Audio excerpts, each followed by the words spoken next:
അസ്സലാമു അലൈക്കും. പണത്തിൻ്റെ കാര്യത്തിൽ ബുദ്ധിമുട്ടുന്നവരും എത്ര കൊടുത്താൽ തീരാത്ത കടം കൊണ്ട് വിഷമിക്കുന്നവരും അതിന് ലക്ഷക്കണക്കിന് കടമാണെങ്കിലും തീർച്ചയായും ഇതുപോലെ ചെയ്തു നോക്കണം.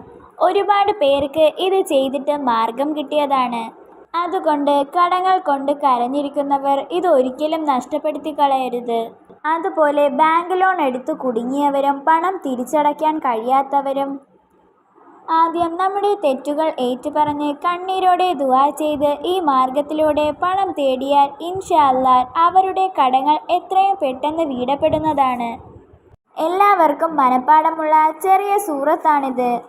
അലം നശ്റഹ് സൂറത്ത്. ഈ സൂറത്തിൽ തന്നെ പറഞ്ഞിട്ടുണ്ട്, തീർച്ചയായും പ്രയാസത്തിൻ്റെ കൂടെ എളുപ്പവുമുണ്ട്. നമ്മളിപ്പോൾ അനുഭവിച്ചു കൊണ്ടിരിക്കുന്ന എല്ലാ പ്രശ്നങ്ങളും പ്രയാസങ്ങളും ഇതെല്ലാം മാറിമറിയും. നമ്മൾ ആഗ്രഹിക്കുന്നത് പോലെയുള്ള സുഖമുള്ള സന്തോഷമുള്ള ജീവിതം നമ്മളെ തേടിയെത്തും. കടങ്ങൾ കൊണ്ട് വിഷമിക്കുന്നവരും പണത്തിൻ്റെ കാര്യത്തിൽ ബുദ്ധിമുട്ടുന്നവരും ഫർള് നിസ്കാരങ്ങൾ അതിൻ്റെ ആദ്യ സമയത്ത് തന്നെ നിർവഹിക്കുകയും നിസ്കാരം കഴിഞ്ഞ ശേഷം അതിൻ്റെ പ്രാർത്ഥനകളെല്ലാം ചൊല്ലിക്കഴിഞ്ഞ ശേഷം 40 വട്ടം ഒരേ ഇരിപ്പിലിരുന്ന് അലം നശ്റഹ് സൂറത്ത് ഓതുക. ഇതുപോലെ 7 ദിവസം തുടർച്ചയായി മുടങ്ങാതെ ഓതിയാൽ ഇൻഷാ അല്ലാഹ് തീർച്ചയായും നിങ്ങളുടെ കടങ്ങളും ബുദ്ധിമുട്ടും മാറിക്കിട്ടുന്നതാണ്. നമ്മൾ പോലും ചിന്തിക്കാത്ത വഴികളിൽ നിന്ന് കടങ്ങൾ വീടാനുള്ള മാർഗങ്ങൾ റബ്ബ് തുറന്നു തരും. ഈ സൂറത്ത് പതിവാക്കുന്നവരുടെ ജീവിതത്തിൽ ഒരിക്കലും സങ്കടമുണ്ടാകില്ല, ഒരിക്കലും മനപ്രയാസമുണ്ടാകില്ല.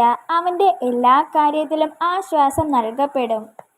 അവൻ്റെ എല്ലാ കാര്യങ്ങളും എളുപ്പമാക്കപ്പെടും. അവൻ്റെ ഭക്ഷണം വിശാലമാക്കപ്പെടും. അവൻ്റെ ഹൃദയം വിശാലമാക്കപ്പെടും. അവൻ്റെ എല്ലാ ഉദ്ദേശങ്ങളും പൂർത്തീകരിക്കപ്പെടും.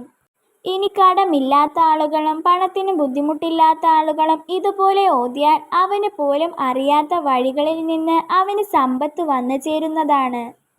അതുകൊണ്ട് എല്ലാവരും 40 വട്ടം ഫർള് നിസ്കാര ശേഷം പതിവാക്കുക. അതിന് കഴിഞ്ഞില്ലെങ്കിൽ 7 വട്ടം പതിവാക്കുക. അതിനും കഴിഞ്ഞില്ലെങ്കിൽ 3 വട്ടം പതിവാക്കുക. കടങ്ങൾ കൊണ്ട് വിഷമിക്കുന്ന ആളുകളും കടമില്ലാത്ത ആളുകളും ഈ സൂറത്ത് പതിവാക്കിയാൽ അവരെ പണം തേടിയെത്തുന്നതാണ്. ദുആ ചെയ്യുന്നതിനോടൊപ്പം അതിനു വേണ്ടി ശ്രമിക്കുകയും അധ്വാനിക്കുകയും ചെയ്യുക.